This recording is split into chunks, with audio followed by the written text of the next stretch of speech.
For the most part, on these Sunday mornings, we're kind of making our way through the Old Testament, looking at the characters in it and learning from them. So we spent a few weeks on God, who he is. We spent a few weeks on the devil, our enemy. We spent last couple of weeks on Adam and Eve. The first week, we saw the first 4 priorities God taught man. Last week, we talked about choices and consequences. This morning, I'm going to take a broader look at the first family. Now, by the first family, we're not talking about the political first family. We're talking about the chronological first family, Adam, Eve, and their children. The basis of what we'll talk about is in Genesis 3 to 5. So you might turn there, but we will not be reading through those chapters, quite obviously for sake of time, if nothing else. But it will benefit you. The first thing I want you to see in your outline this morning is what we learn from the order of creation. What we learn from the order of creation. Number 1, we are first and foremost God's person. We are first and foremost God's person. God created Adam without Eve so that Adam would know he belonged to God, that God was to be first in his life. Look at Genesis 2:7. The Lord God formed man from the dust of the ground and breathed into his nostrils the breath of life, and man became a living being. Jot down 1 Thessalonians 5:23. We're created in God's image. God is a triune God, and he created us with a triune nature. There it talks about that triune nature, says that we are body, we are soul, and we are spirit. So man was physical. He was made from dust. He was spiritual. The Greek word for spirit is the word pneuma, from which we get our word breath, air, and wind. Remember at Pentecost, a wind blew through. So it means breath, air, or wind. It's where we get our word pneumonia. I can't breathe. How many of you are old enough to remember Johnny Quest? Okay, and Haji, okay? Okay, you're really old, aren't you? And if you remember, Johnny Quest was a young guy who was always getting his dad out of trouble. His dad would always get in some kind of situation. He would say, can't breathe. Remember that? He always couldn't breathe. Pneumonia, can't breathe. It's also where we get our word pneumatic. So tools used to be driven by electric cords, and they were driven by batteries. Now they're driven by air, pneumatic. So you buy these little tubes to put in them. That's where we get that word. It means breath. So God breathed into him, into this dust. And then man is psychological. The Greek word for soul is psyche, from which we get our word psychology, psychological, et cetera, et cetera. It refers to our mind, will, and emotions. So God took the dust, something physical, he breathed into it, and when he breathed into that dust became a living soul, a living being, a living psyche.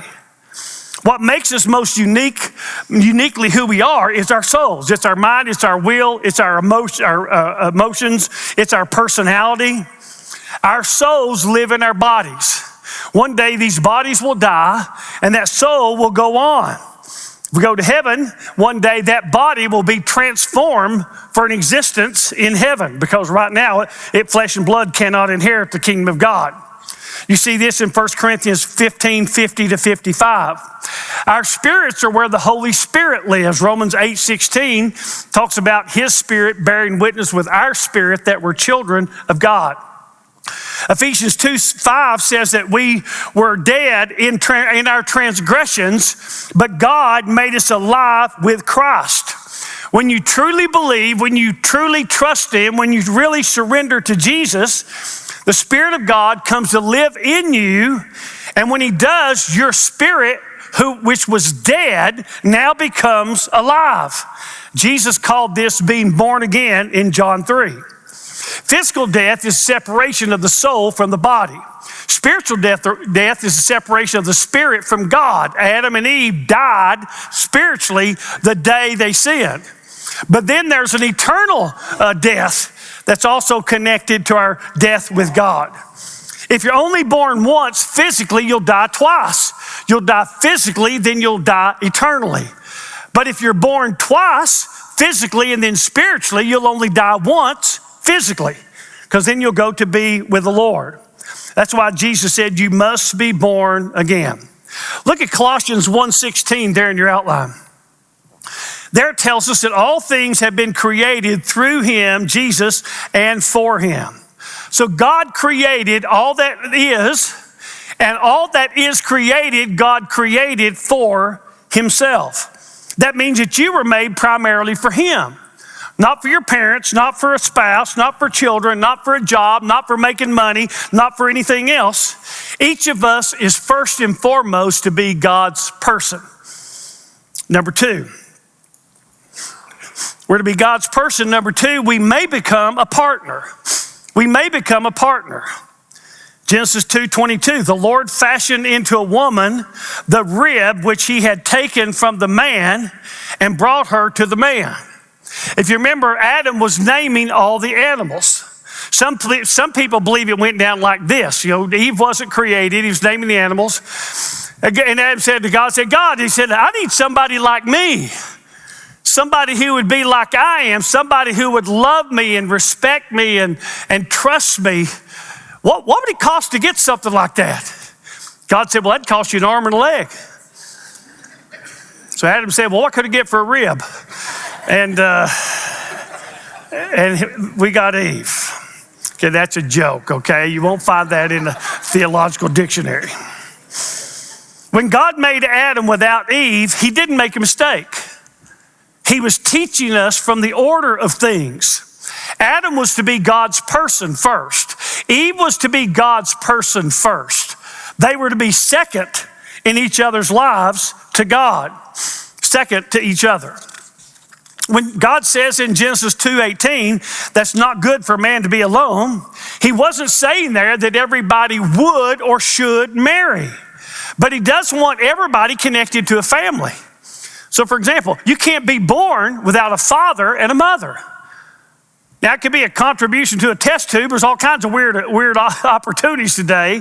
But there has to be a father and there has to be a mother. There has to be a family or there is no person. But the truth is, a lot of families are messed up. Mine sure was. The one I grew up in. My extended family, worse than my individual family. And God has come up with this great invention called the church, so that people who didn't get a good family growing up can have a good family. God is our Father. We're brothers and sisters. Nobody should be alone. That's what he's telling us when he says man shouldn't be alone.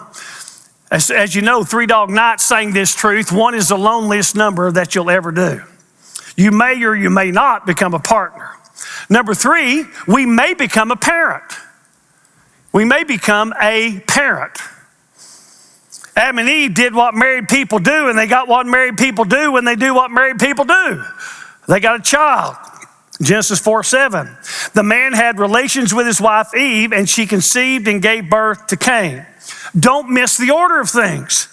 God was to be first in Adam and Eve's lives.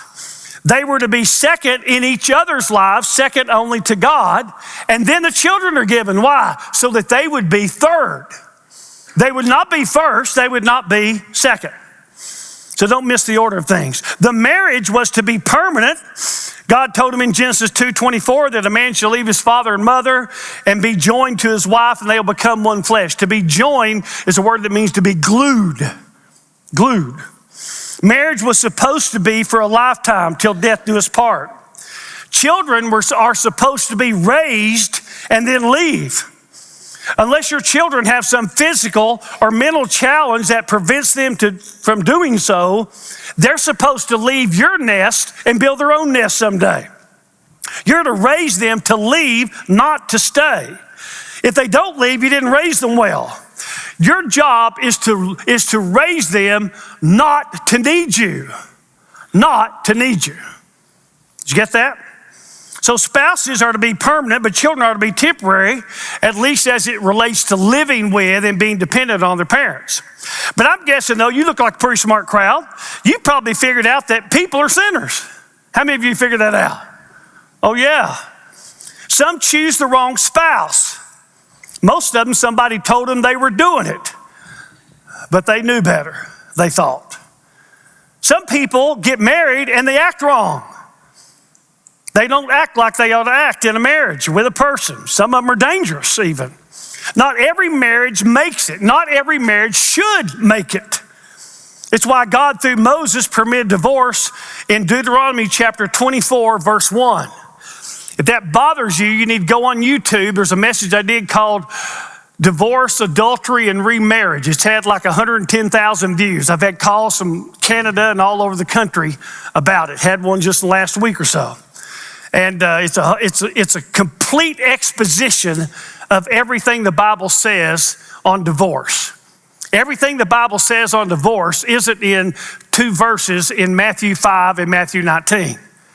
And all the Bible is inspired. So if you want a really good theological study, you can get one right there. Now, I said all that to say this. When God's best takes place, the marriage is permanent and the children are temporary. When divorce occurs, the marriages become temporary and the children become permanent. At this point, your spouse may or may not always be your spouse, but your children will always be your children. Now, this has huge implications in second marriages, especially those with children. God is to be first ahead of your spouse. The greatest commandment is what? To love God with all that's in us, our heart, soul, mind, body, strength. When God's best is done, the spouse is second and permanent until death do we part. God's children are not to come before the spouse, the other parent. They're to be third. If you put your children ahead of your mate, their parent, your marriage will not be what God means for it to be, and it may not survive. The water gets kind of muddy in second marriages with kids. If you put your mate or children ahead of God, obviously you're living outside of God's will. Idols are not just things like money and things. Idols can be people. Jesus talked about people who love the approval of God more than the approval of men, or love the approval of men more than the approval of God. At the end of the message, I'm going to tell you about a priest named Eli, and his children were sinning, but he wouldn't correct them because he cared more about them liking him than he did God approving of him. Just examples of that, idolatry. If you love your mate and children, you should love the one who gave them to you. You should always love the giver of the gift more than you love the gift. If the gift is great, the giver was greater. Make sense? So you say, I got a great marriage. That's one of the reasons I love God. I got these wonderful kids. It's one of the reasons I love God. He gave me these great things. Couples who put God before their mate and children do themselves, their mate, and their children an enormous favor. It doesn't just benefit you with God, it benefits you with your spouse. If God's a source of love, I can love my wife better if she's number 2 in my life to God than I can if she's number 1 in my life. And same thing with my children. If God's in the right place, I can love my children as I should. Couples who put each other before their children do their mate a favor, obviously. They do their children an enormous favor. Children don't get security by how much you spoil them and coddle them. They get security because they watch a mom and dad love each other. That's where security comes from. And you can give them all the stuff in the world. You can coddle them. You can let them do anything you want to. But if they don't see you loving each other, they're going to be insecure. Now, that's some great stuff. We learn a lot from the order of creation. I'm God's person. I may become a partner. I may become a parent. Obviously, jobs and that kind of thing come below those. Now, let's look at what we learn from the Bible about families. What we learn from the Bible about families. Number 1, there are no perfect people. There are no perfect people. God is perfect. Being made in his image, we long to be perfect. One day in heaven, we will be made perfect. We'll be like him. We'll see him as he is. 1 John 3:2. We were made for perfect, the Garden of Eden. One day we'll be with God in a perfect place, and we'll be there with people who are now perfect, even though at this point they're imperfect. Until then, nothing in the world is perfect. Look at Ecclesiastes 7:20. There's not a righteous man on earth who continually does good and who never sins. Nobody gets it right all the time. Nobody. I don't, you don't, all God's people don't. You're a spiritual hero, whoever that is. He don't either, or she doesn't either. There are no perfect people. Number 2, there are no perfect marriages. There are no perfect marriages. It's impossible for imperfect people to have a perfect marriage. Doesn't that make sense? If you're expecting to have a perfect marriage, boy, are you in for a shock. Loving someone doesn't make marriage easy. Makes it doable, but not easy. Even when we're redeemed, we're two sinners trying to live with and love each other. We're all broken. That's a part of why God told us through Paul in 1 Corinthians 7:28. If you marry, you have not sinned. It's not sin to marry. You'd never suspected that, would you? But look what he says next. Yet such will have trouble in this life, and I'm trying to spare you. When you get married, you sign up for a whole new set of problems. Singleness comes with a unique set of problems. So does marriage. They both have advantages. They both have disadvantages. You've heard me say that before. Everything you do costs you something. It costs you to get an education. It'll cost you if you don't. It costs you to excel in your career. It'll cost you if you don't. It'll cost you to get married. It'll cost you if you don't. It'll cost you to have children. As Spanky McFarland would say, and how? And it'll cost you if you don't have children. Good news is you can travel and do all these things. You're free, got all this money. You don't have to be an Uber driver and an ATM, all that good stuff. The bad news is Christmas is nothing like your next door neighbors. Not even close. Everything costs you something. You just got to decide what price you're going to pay. Since there are no perfect people, there are no perfect marriages. Everybody's putting up with something. They're putting up with something. Years ago, some of you remember Clyde Clapp on their 50th wedding anniversary. He was telling me about it, and I said, boy, that's a lot of putting up with, ain't it? That's exactly what marriage is. It's a lot of putting up with. That's why I say you don't marry someone just because you love the best part of them. You marry that person because you can live with the part you like least about them. See, the part you love about them, that'll be the easy part. The hard part is the part of them that's not what you wished it was. And you say, well, I don't know what that is. Then don't say you will or I do until you find out. It could be ugly. But all of us have something. In fact, every one of you, if you're very self-aware at all, you ought to be able to say, if you marry here, here's what you get. Marry me, here's what you got to deal with. I can be this, I can be that, I can be that, I can be that, I can be that. Just so you know what you get. What do? We hide those things, don't we? So we got a couple dating. He's trying to hide all of his deficiencies. She's trying to hide all of her deficiencies. Even when she sees them, she ignores them because she wants to be in love and have a wedding, and wear a dress and get a ring. And when he sees her deficiencies, he ignores them because he wants a honeymoon. Y'all doing the math out there? Marriage is a lot of putting up with. Figure out what that is before you marry. There are no perfect marriages. Number 3, there are no perfect children. Listen closely. Listen real closely. If you think that your children or grandchildren are perfect, you need therapy. And they're going to need it. I need to say that again, but I won't. Look at Romans 3:23. All have sinned and fall short of the glory of God. In the Greek, the word all means all. To sin means to fall short, to miss the mark. To fall short of God's glory is to fail to be who we were made to be, which is like Him. Everybody falls short. Everybody fails to be everything they ought to be all the time. Everybody. In Genesis 5:1, God created man, made him in the likeness of God. Verse 3, Adam became the father of a son, watch this, in his own likeness according to his image. You need to underline that in your Bible. Adam and Eve were made innocent. Their children were born as sinners. Since Adam's fall, we've all been born in his likeness and his image. We're born sinners. Your child's favorite words will soon, if not the very first words, will be no and mine. You don't have to teach them to pout, to manipulate, to whine, to deceive, to be angry, or to be selfish. These things come naturally to sinners. You have to teach them to do what is right, just the opposite. When your children are a problem, don't forget that you were too. How many of you at one time or another, your children say, these kids are driving me crazy? Come on. So if you didn't raise your hand, you don't have any, right?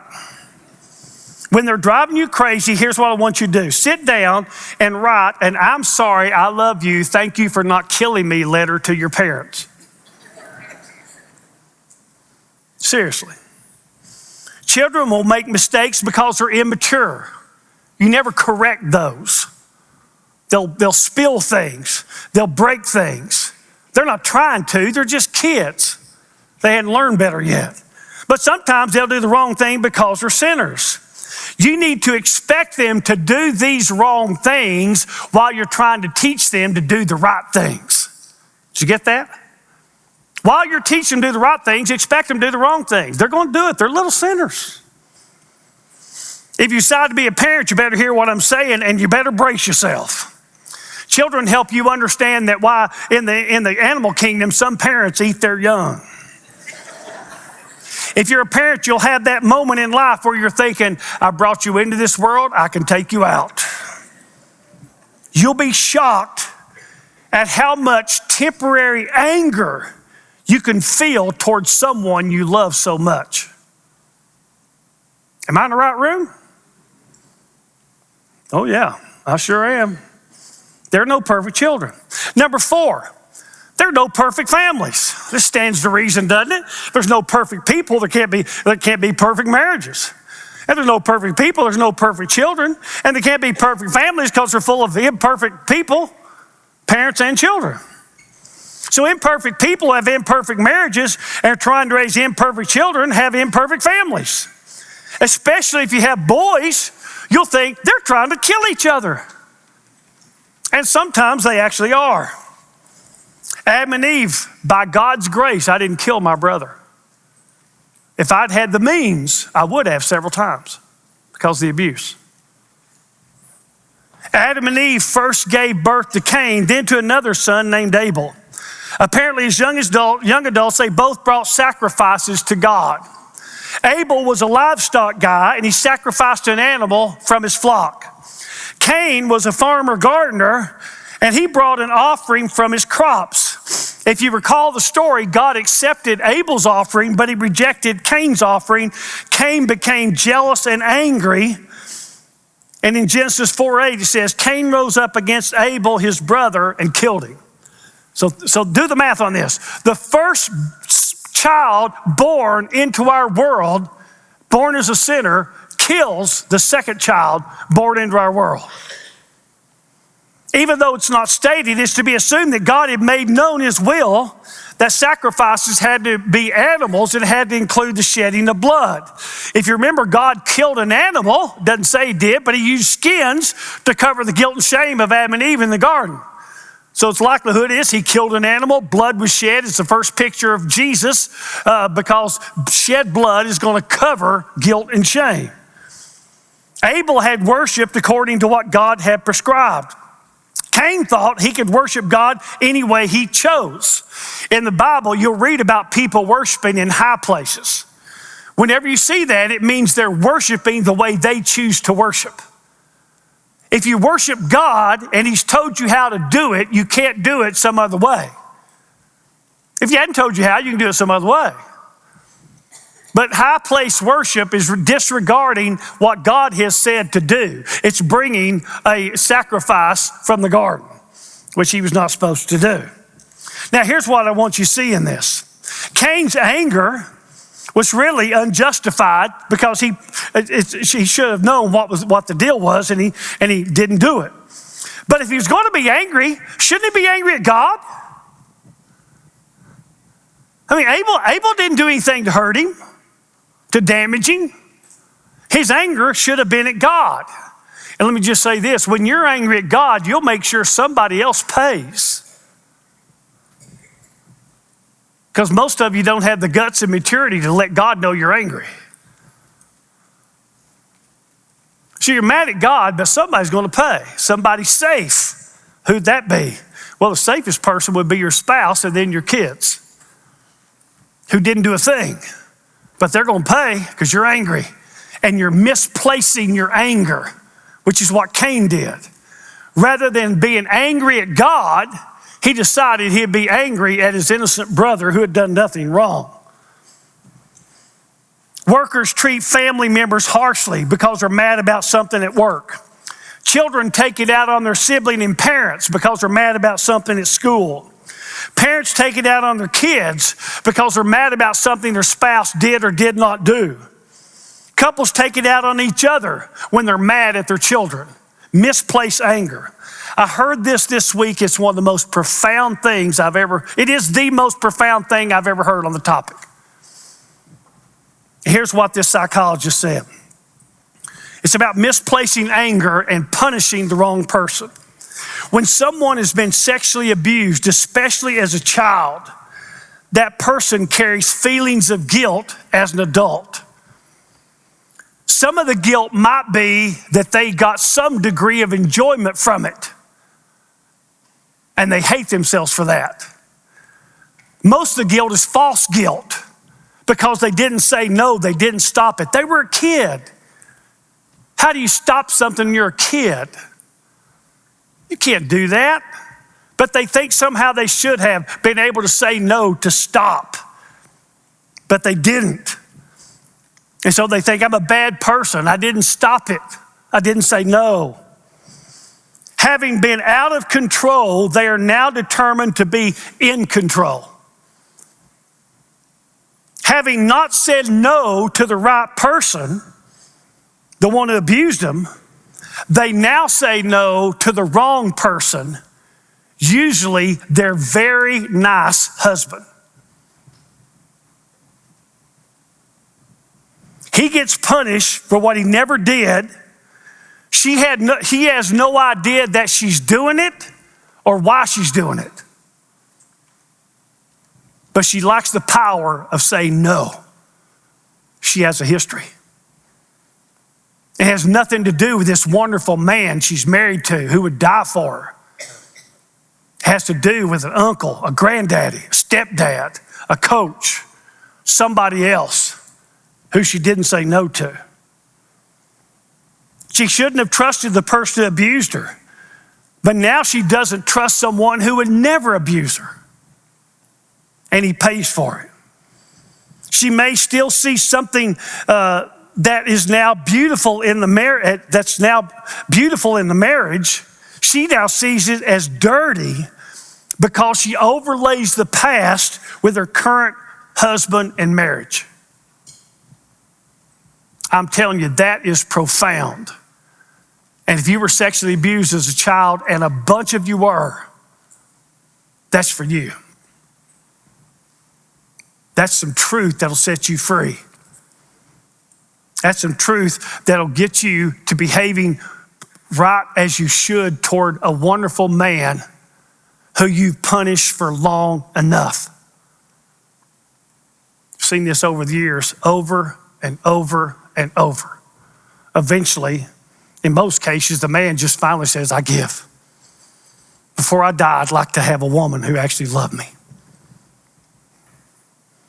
Billy Joel wrote an amazing song that describes misplacing anger. It's called An Innocent Man. It's about trying to love a woman who is punishing him for what someone else has done to her. You ought to Google it and listen to it and make sure you're viewing the lyrics as you watch it. An Innocent Man by Billy Joel. Some of you men will recognize that you're the man in that song. He's singing your story. And hopefully some of you women will realize that you're the girl and you'll quit punishing the wrong guy. The next time you get angry, engage your mind before you engage your emotions and your mouth. Ecclesiastes 7:14 tells us to consider in the day of adversity. When things are hard and difficult, think. Don't feel. Don't run your mouth. Think. Consider. Don't take your anger out on somebody who doesn't deserve it. What we do, we find a safe place to blow off our steam. Usually that safe place is the innocent husband or wife or the innocent children. The story of Cain teaches us a great lesson on misplaced anger. Now, one of the questions get asked about the Bible, so I'm going to throw it in and address it here, is where did Adam and Eve's sons get their wives? Now, you need to understand the Bible doesn't tell us everything that happened. It doesn't tell us everything Jesus did, doesn't tell us everything Jesus said. It tells us what God wanted us to know that he didn't say it. There's a verse you ought to jot down and memorize called Deuteronomy 29:29. Deuteronomy 29:29. The secret things belong to the Lord our God, but the things revealed belong to us and to our sons forever, that we may observe all the words of this law. In other words, you won't know everything. God doesn't intend for you to, but you do know enough to do what he wants you to do. That's a paraphrase of that verse.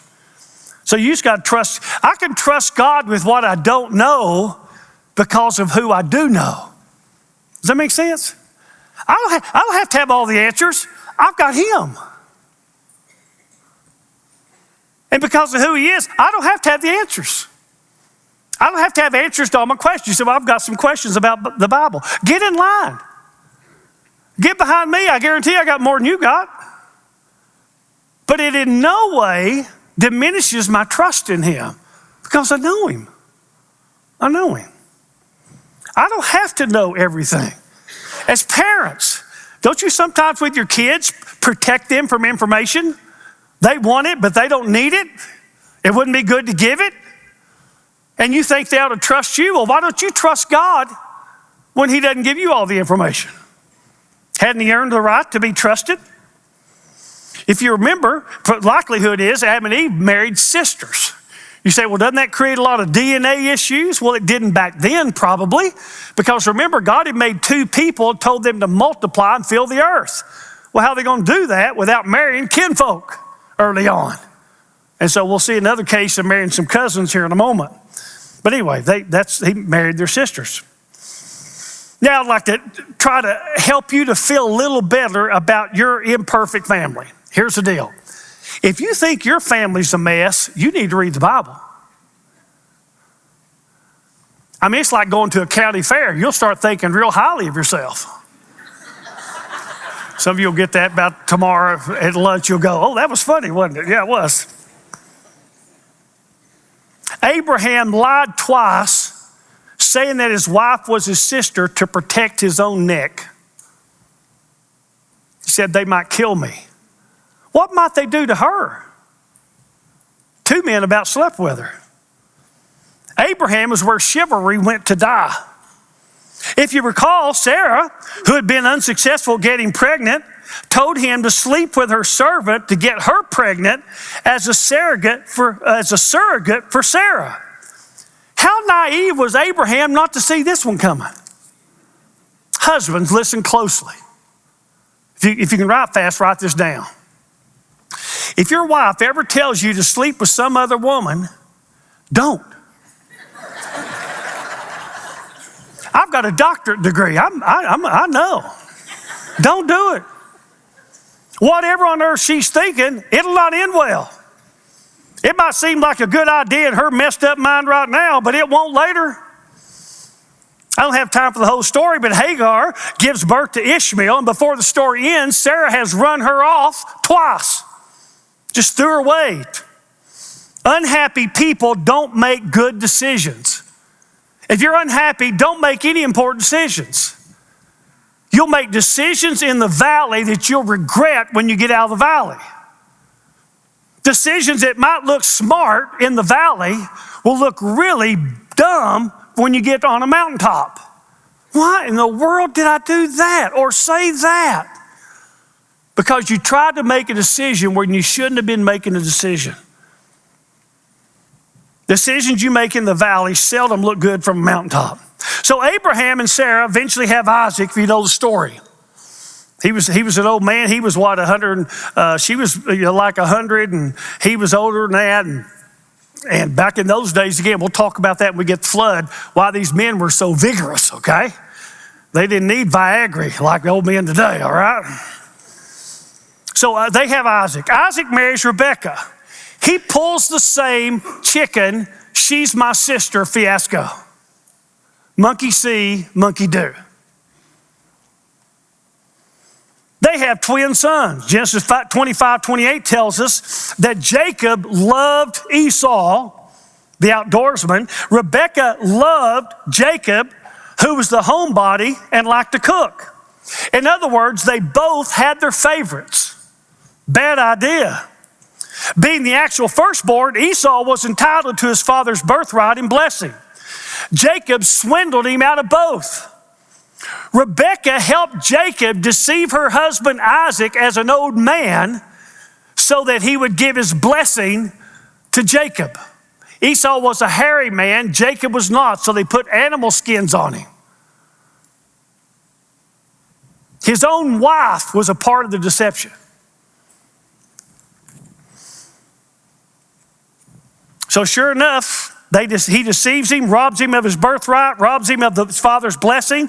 So Esau plans to kill Jacob as soon as his father Isaac dies. Rebekah finds out about the plan and sent Jacob far away to live with her brother so Jacob couldn't and wouldn't kill, or so Esau couldn't and wouldn't kill Jacob. Now, when you think it can't get any more messed up than this, it does. So Jacob worked 7 years to get permission to marry a cousin named Rachel. Remember, he goes to Laban, Rebekah's brother's house.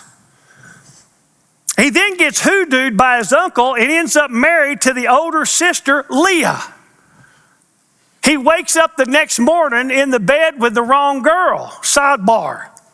If you think you've married one girl and wake up the morning after with the wrong girl, you're having a bad day, okay? That's a bad day. Jacob, the con man, had been conned. After working another 7 years, Jacob marries his wife, Leah's sister, Rachel. How many of you think that this bad story is just taking a turn for even worse? If you have 2 daughters, you realize that this is an exponentially stupid idea. It seems that this couldn't get possibly worse, but it does. The sisters get into a baby birthing competition. They each pull a Sarah and get Jacob to sleep with their servants. Before it's all said and done, Jacob has 12 sons and at least 1 daughter by 4 different women. You talk about an Excedrin headache. And then on top of all that, Jacob plays favorites just like his mom and dad did. Has he learned nothing? It about got him killed. Did he learn nothing from his parents? Did he learn nothing from the story of Esau? Well, apparently not. So he gives Joseph this special coat that results in his brothers hating Joseph, wanting to kill him, but eventually sell him as a slave. And then he ends up in Egypt, and we know the story from there. So at this point in the message, you ought to be feeling pretty good about the imperfections and problems in your family. You ought to be having thoughts like this. I thought we were a mess. Abraham, Isaac, and Jacob are known as the patriarchs, the spiritual fathers of Israel. Now, they did get a lot of things right, but family for sure was not one of them. Eli was the high priest in Samuel's day. Remember, Samuel's mom was a barren woman. Said if she ever had a baby, a boy, she'd dedicate him to the Lord. She did. He went and was raised in Eli's house. Eli had 2 sons who were sleeping with the women who helped work around the tabernacle. He's the one who did nothing about it because he favored his sons more than he did God's pleasure. The parents of Samson raised a he-man with an out-of-control she-weakness. You put 99 good women in a room and 1 bad one, and Samson would pick the bad one 100 out of 100 times. He ends up telling his secret to the most famous of his bad choices, a woman named Delilah. She cuts his hair, he loses his strength, they gouge his eyes out, they make a slave of him, later his hair grows back, and he dies by suicide in a mass murder of the Philistines. This guy was a Nazarite, a guy mightily used of God who should have been used way more of God. David violated God's specific law for kings, and he married multiple women. The Bible never tells us that we're to marry multiple people. It just gives us an example of people who did. By the way, when you're reading the Bible, you got to make sure that what's taking place is something God's showing us so we'll do it, or it's something he's showing us so we won't do it. And a lot of it he's showing us so we won't do it, especially all this stuff today, for example. So anyway, the kings were never to have more than one wife. So he ends up with a palace full of wives and half-brothers and sisters. One of David's sons gets in heat with his half-sister and eventually rapes her. David did nothing about it. He was in a bad place in his life. He did nothing about it. So this girl's full brother plans a dinner, invites all the brothers over, and raises up and avenges his sister's death and kills Amnon for raping his sister. The same son later runs David off of the throne. You thought your boys gave you problems. I'll give you one more example. One of the better kings to eventually sit on David's throne was Hezekiah. In 2 Kings 20, the prophet Isaiah tells him that he's going to die to kind of get his house in order. Hezekiah pleads with the Lord to let him live longer. And if you know the story, God grants him 15 more years. Seems like a great story, doesn't it? And he was going to die, but he wanted to live, and he prayed, and he got more years. Sounds like a great story. Oh, it's about to go south. During that extra 15 years, his wife gave birth to a boy named Manasseh. Manasseh becomes a king at a real early age and reigns over Judah for 55 years. At that point, Israel and Judah had split. Listen to 2 Kings 21:2 and what it says about Manasseh. He did evil in the sight of the Lord according to the abominations of the nations whom the Lord dispossessed before the sons of Israel. In other words, Manasseh led Israel into the same sins committed by the nations that God had destroyed when he gave them the land. This would be like being the parent of someone who's a mass murderer. Don't you feel for those parents when that happens? Don't you think, gosh, wouldn't that be your worst nightmare? Wouldn't it be a lot easier to have your kids shot and killed by some maniac than to know that your kid shot and killed innocent people? Well, that's what Hezekiah had to deal with in heaven. He became the parent of someone who was horrifically wicked and evil. Had Hezekiah died when he was going to die, there would have been no Manasseh. Be careful what you ask for, you just might get it. By the way, last week we talked about choices and consequences. Every one of the families I just mentioned, every dysfunctional family that's ever been, every marriage that didn't make it, they all have the problems they had or have because everybody involved has inherited Adam's likeness. And sin usually costs us more than we thought it would. Sure did them, didn't it? Let's finish. There are no perfect people. There are no perfect marriages. There are no perfect children. There are no perfect families. All of us in all of our relationships include some level of brokenness. They're all somehow less than we wished we were. Our relationships get better when we do. The spiritual and emotional health of relationships, family and otherwise, is determined by the spiritual and emotional health of the people in those relationships. So when I get better and you get better, we get better. I can't change you, but I can change me. You can't change me, but you can change you. If we get better, we get better. So let's get better.